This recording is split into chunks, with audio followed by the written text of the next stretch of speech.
Welcome to Learning with Boys. My name is Rachel. I am a homeschool mom. I have 4 boys. I am going to do a question answer video I had posted not just on YouTube, but also on Instagram if anyone had any homeschool questions. So I do have probably over a handful of questions that I'm going to hopefully answer and be an encouragement. I do want to give you a little background. I am a homeschool mom. We are finishing up our 18th year of homeschooling. I have graduated 2, and this school year I'm getting ready to graduate my 3rd in a couple of weeks, and I do have a 7th grader who will be going into 8th. So I share mostly all things homeschool, past and present, and we are a Christian homeschool family. We do believe in a biblical worldview, and we are eclectic in our choices of homeschool curriculum. I may mention some other things in my answers to my questions that might give you a little bit more background. So if you are new here and you love homeschool content, I would love for you to join us by subscribing. And if anyone finds this video helpful, please give it a thumbs up. So, all right, I am going to be probably jumping back and forth from Instagram to YouTube questions, but the first question is, what would you tell new homeschool moms or tell your younger self? So, I look back and I thought about this recently, and I think I shared it, but in homeschooling, your days seem very long. But on this end of it, I know the journey is short. And that's really how you feel. It's hard for me to explain that maybe to someone younger, because when I was younger, I truly don't think I would have comprehended it, because I heard people say, oh, they grow up so fast. But even having the opportunity to spend every day with them, and the days do seem long when they're little and even as they grow, but the older they get and you start graduating 1 or 2, the journey, I can look back and recollect what seems like yesterday, and it really was like 10 or 15 years ago. So that is one thing I just want to encourage you with, that yes, the day seems long, but just remember that this journey is short. Now I am very thankful that I had the opportunity to be with my kids every day. Was it an easy journey? There was trials, there was hard seasons, but my husband said something recently, and it was referring to something else, but he was talking about how you think the Lord has called you to do something, but really the Lord has called you to himself. And I feel like I can look back on my homeschool journey and feel like that is what the Lord was doing. He was drawing me to himself through each and every circumstance, through each and every trial, and there were good times, we could give honor and praise to him for those. So I hope that is helpful and encouraging. Also, just making sure, we are so focused on the academics that sometimes we lose sight of the eternal. So just want to encourage you there that sometimes if we have to let something go, to do that, then it is worth it. So, all right, I hope that was helpful. This next question was from YouTube, and it said, when your child is clinically defiant, like odd, and has all the other acronyms, oh no, and refuses to do his work or anything, happy to dig in and do nothing, what alternatives can we do instead and get back to work later? It was my first time homeschool, 3 boys, 8 to 15, wow, and partnered with a co-op. Okay. I first want to say that obviously you can see the need of something beyond schoolwork, which I think is great. I don't know this whole situation, so I'm just going to give you my thoughts, my broad thoughts that could apply to anybody. But I do know boys 8 through 15. You've got middle school. I'm assuming the middle one, since you have 3, is probably middle school age. You have a teenager. You have one about to enter middle school. There's a lot of emotions going on there. So, and then they had a huge, I'm assuming, change from being in school and then coming home with you. So you want to make that a time where you can build a relationship with them. And these are just a few thoughts, but my first would be, as they have made this change, that they may need some life skills, learning life skills, maybe some routine and some chores. Maybe they need to learn how to do things. I'm thinking with the boys, maybe you could give them the opportunity to fix something, maybe change light bulbs. It has to be something more than just, oh, here's the toilet, clean it. Maybe something that's a little bit more challenging, that they feel like, oh, this is sort of neat that I get to do this. And then you could build from that. So that would be a way to step away from the books. And maybe as you do some of these life skills, you could relate them to something educational, just a possibility. Another thing is to sort of glean from their interests. It's probably going to be a little bit hard because coming out of school, they're learning how to learn. So, but that is a good thing. And maybe you could take information from their conversations. What are they talking about? What are they interested in? Sometimes they may not quite communicate it with you, but maybe grasp something and that they're talking about. See if you can step in. You don't want to sound like the teacher all the time, but maybe ask questions. Maybe they would even like to go to a field trip about something they're talking about. Maybe you could watch a documentary together on the subject. So there's other ways that you could encourage learning outside of the books. So just get them in the habit of life skills and discovering what they're interested in, and then maybe you could get back to the books. So that is my thought. Another thing that, and like I said, I don't know anything about this situation, but I know this age, especially being in, I'm assuming, a school before you homeschooled them, that they're probably very familiar with technology. And if that is something that they're used to, and especially boys that age, they don't understand how addictive it can be. And if that is what they're depending on for being cooperative or getting their work done, that they get to do that, you may want to find some other ways that you can encourage them to accomplish things. Maybe a trip to a special place, maybe going out to get pizza, just something else besides that technology every single time. So it may be something you want to reward them once a week with, but it might need to be something that they step back away from, because they're really going to have a hard time, if that's all they're interested in, to look at the rest of the world and see what God has done, what God has created, what God has given us to enjoy. So I know that was a little bit long, so I hope that is helpful. Okay. Another question from YouTube is, I will be using HOD for the first time, creation to Christ and resurrection to Reformation. What advice do you have for a first time HOD? Any tips for using it with multiple kids? Okay, HOD is Heart of Dakota. It is a curriculum.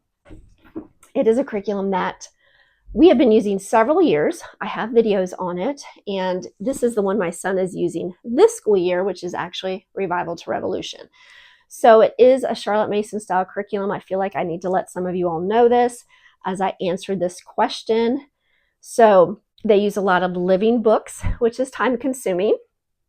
And it is very easily laid out and scheduled. One day is on pages like this with all subjects.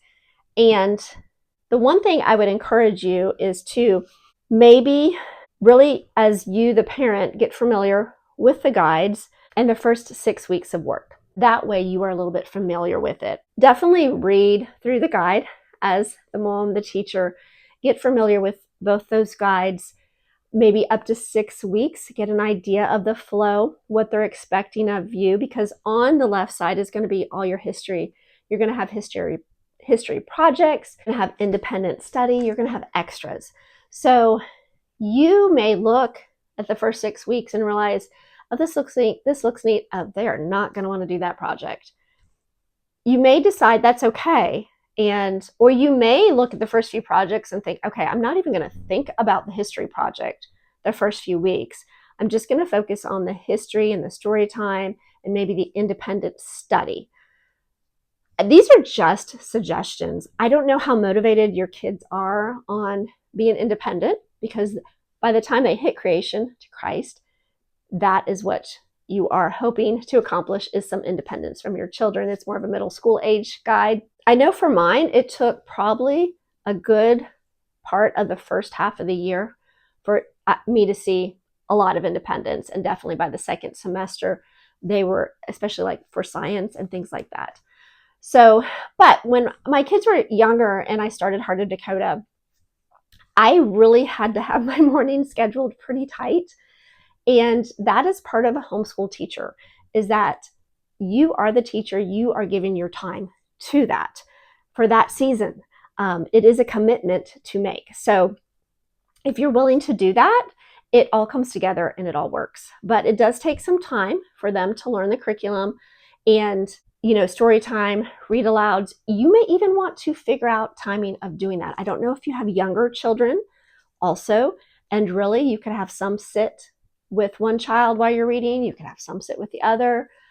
And the Resurrection to Reformation is the next guide. So there should be more independence. But like I said, if this is new to them, you're really, and depending on how they are with their maturity and their independence, you may need to spend the first 6 weeks really step by step. So I know that sounds like a lot, but it's possible if you can commit your mornings to that. So it just takes time. And you may, since the older one, maybe start a week or two early with him or her, and get them started. Maybe they'll jump right in and you realize, oh, they've got this. And as long as they have a good schedule, each child is different. Some children are just like, let me have it, I'll do it. And some are like, really need their hand held for a little bit longer. So I don't know your children. You just have to figure that out and what will work best for you. It is possible. It is a time commitment, but once they reach that stage of understanding how the curriculum works and the independence, it's really helpful. So, but like I said, the left side is going to be the history, and some of that stuff you can cut out. I do not do every enrichment every year. So I think, let me look at one of these other questions. Oh, this was actually about the guide I'm using this school year. Another question was, in Revival to Revolution, did you do the music, and what are your thoughts? Also, any other favorite parts of that guide? Okay, so like the guide we're using this school year, some of the enrichments was a music study and a state study, a signer study of the Declaration of Independence. And I would have to say that is probably out of the enrichments, because we did not do the music study. So let me tell you that. And I don't think it was for any particular reason. I have done music studies with my older boys when they were younger. I just feel like my son was turning 13 this school year. I know this was more of the classical music, and that's what I mean. Like, we have done a study like that, but it's been many years ago. And I really thought I probably should do something like this with my son, but honestly, I knew that I can only fit so much in. And with this curriculum, with any curriculum, you have to be realistic. You have to be realistic of what is going to be accomplished. Now, I share a lot of what my son does academically, but he does a lot of interest-led, which to me is academics outside of what I'm showing you. And I may share more of that because he's really getting into a specific thing that I may share more of that with you. So as they're entering those middle school years, and this is my experience with my boys, is that I want to make sure they have time for that, because I don't want to kill that interest, and I don't want them to dread the actual academic schoolwork that I'm presenting them every day. So I have to pick and choose. So we picked the signers, which we enjoyed that. We also are doing the state study, which is really good. It is different in the newer guides. We have an older guide, so I can't compare that. But I think it's worth learning a little bit about each state anyways. So This one is very biblical, which I do like that. I can't remember. I think there might be some poetry. We've done it here and there. We did a little bit more of it during the first part of the school year. The second half of this year has been very busy. So I do have older children. I had one that got married this school year. So you have to know what is coming up on the calendar, what realistically you will get done. So that is one reason I did not do that. But I have actually looked at the curriculum. It's newer this school year. I don't remember what they used before. I've always wanted to do it. So if it is something you think your family would enjoy, I think it would be great. So, all right. Let me read another question from, I think this is from Instagram. It has been a bit slower, more restful for me because I have readers. Normal or not doing enough? Okay. I had to really think about this question. So I'm assuming that you are at the point that maybe all your children read and you made it through that part, which is great. Congratulations. So, but I want to encourage you, this would be my thought, that you still take the time to be involved in what they're learning about as they're reading. And I also want to encourage you and all parents that I feel like the younger years, even though sometimes you're like, my 7-year-old can read at a 12-year-old level, that maturity-wise, they may not be ready for that information. I know it is very hard to find books because of that, but I know there's some good ones out there. You might have to look back at some of the classics because I feel like there's a lot of newer books that a younger child they might be ready for if you're reading it with them, but they may not be ready for it outside of that. And this is my personal opinion. So you may have different experiences. This is probably because it is how I would experience it myself. And I do have boys, so that can make a difference too. But I feel like fantasy books for younger children, unless you're reading it with them and making sure they understand what's real and not real, there could be some confusion. So keep that in mind as you are allowing them to read books. So, and maybe you could do a read aloud. Maybe you can do a family audio together. But as far as doing enough, I'm not really sure what you mean there because your kids are reading. I feel like that's wonderful. You may want to get them to maybe even start journaling now that they can read, make sure their writing is clear, maybe do some copy work. So that would just be my suggestion. And I would assume you're probably already doing all that. So I hope that is helpful. All right, let's see. Oh, how many hours a day do you do book work with your boys? Okay, wow. So when they were younger, like I said, my mornings were committed to that. I would say definitely a few hours. Now, that is a combination of everybody. And then we would probably spend at least another hour or more on like an enrichment. And that enrichment may even be like at younger age science. Like we did a lot of notebooking, a lot of lap books when they were younger. So we may just be working on putting that together. And maybe I would read to them, or maybe we would go over some terms, things like that. So, but now my son is probably still, I would say a few hours. That's sort of outside the reading. Ours is a little bit different because we do enrichments and read alouds and living books. I did a video, I can't remember I can't even remember, isn't that horrible? But I did do a video, and I'll link that below, but it was the day in the life of a 7th grader, just his schoolwork. So that might give you a better idea, because I think I mentioned the time for each subject, because he does do his own Bible.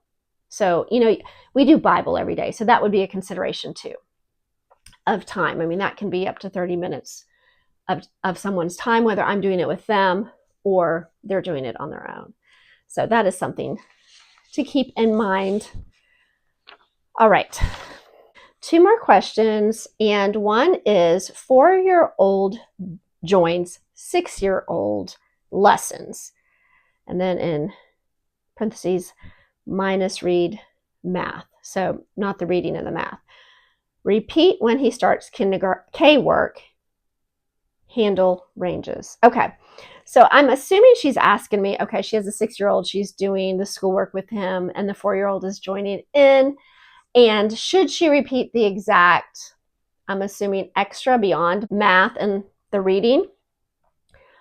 I would say yes. I mean, unless your child, you start redoing it with them and they're remembering everything, because there is quite a bit of growth between a 4 and a 5-year-old.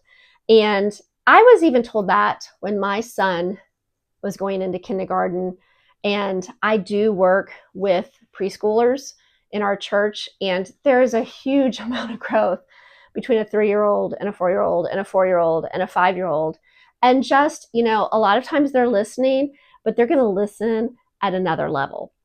So I don't think there would be a problem with that. Now you have handle ranges for 6-year-old, and I see what you're saying. I would think, so the science I use, for example, science, for 4, 5, and 6-year-old, the science I used was considering God's creation. It was like a notebooking, and we would read books and we would do things. Well, I sort of spread that out over several years. So really, my 4-year-old would be 5, and we're doing it together again, but different subject matter. And then we could even do it another year or a different science. It would just be a different subject matter. And maybe you could come back around again, and even for both of them, repeat the same book. And it would still be new to both of them, even if they're like now 5 and 7. So I hope that's helpful. Now, for history, when they were that young, I did a lot of like books that I would just either find at the library. I think I may have even pulled a Becca's book and just read the history, as sat down with all my kids, and we just sat down by the bed and we read it, looked at the pictures. So it wasn't like I expected everything from them. It was important that they enjoyed learning. We learned something new. We would get maybe books about somebody or something we were looking at in the Becca history book. So I hope that was helpful and answered your question. And this was an Instagram question. So if I didn't answer exactly what you were asking, please feel free to message me again. All right, I have one more question, and I saved this for last, and it is about a curriculum that I have used, and it is about reading. And I actually pulled them off the shelf because I sort of wanted to make things clear as I could. I don't know if I'll do a video outside of this. I do have a video on it. I feel like I could update that video, though it's very old. Let's see. I would love to know how you use Spell to Write and Read. Did you adapt it at all? Did you use it with multiple kids? If so, how did you do that? Okay, Spell to Write and Read is the program we used to help our children learn to read and write. And you use phonograms, and you learn all the sounds. So if I showed them an A, I don't just say apple, I would say a, all. And you would do that with all the phonograms. You would have multi-letter phonograms. So if I had the E and A, I would teach them that this says E-A, and that would be the sounds they learn. And then they start, once they learn to write all the letters, they fill in a notebook and start writing very basic words. So I just wanted to give you all an overall for this person answering the question. Now, did I use it for multiple kids? Yes. I wouldn't say a lot at one time, but you can always review the phonograms together, multi or single. Even if you have one that's just doing the single phonograms and you have one that's already just let the kids sit there while the other one goes through the older ones. They are learning. That is amazing about that program, is that when that child comes up, they're going to catch on so much quicker. And I seen that with my boys, that they really did. Now, I did use some other things to go with it. They have a couple books. I have this one. I have this reader. I know I have some other books, and I think I mentioned them in the video that I did. But sometimes if I was working with one, I really just had to think about the level they were at. Some of the other resources I used was these charts. Spell to Write and Read Chart Masters. And this was like a long time ago, so I don't even know what they sell. I still have my stuff. I guess maybe I think I did take a class on it. I don't know if I could use it, someday to help other kids. But they have pages. So when you're teaching the words, they would actually, again, you would look at your word list for that day and you could go fill in this page. Like, would it go on the ER? Which page would it go on? That type of thing. And so many different pages that were so helpful for especially one of my boys. Not every one of mine needed as much review and practice. Some caught on very quickly. Some just could copy some copy work. I would write sentences using as many words in a sentence as I could and have them copy it. I had one student that I really had to do that a lot for to help reinforce. There's a lot of other supplements, and I probably have most of them, and I used them all in some way or another. For example, they have the Wise Guide, I don't even know what they're called, notebook, some type of work pages that reviewed whatever lesson you were on. I don't even remember where I got these, but they're definitely meant for this.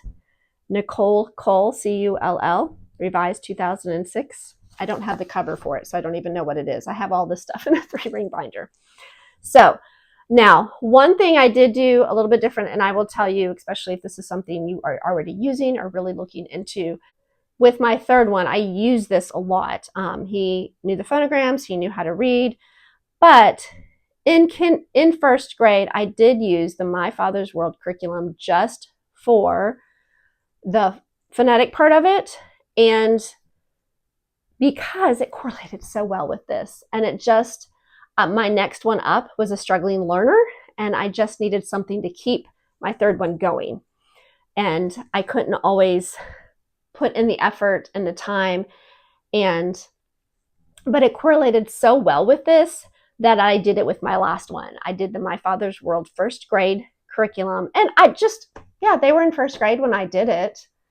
So now both of them, my third one probably read sooner, but my fourth one was not reading by the time he entered first, probably was not reading until he was closer to being done with first grade.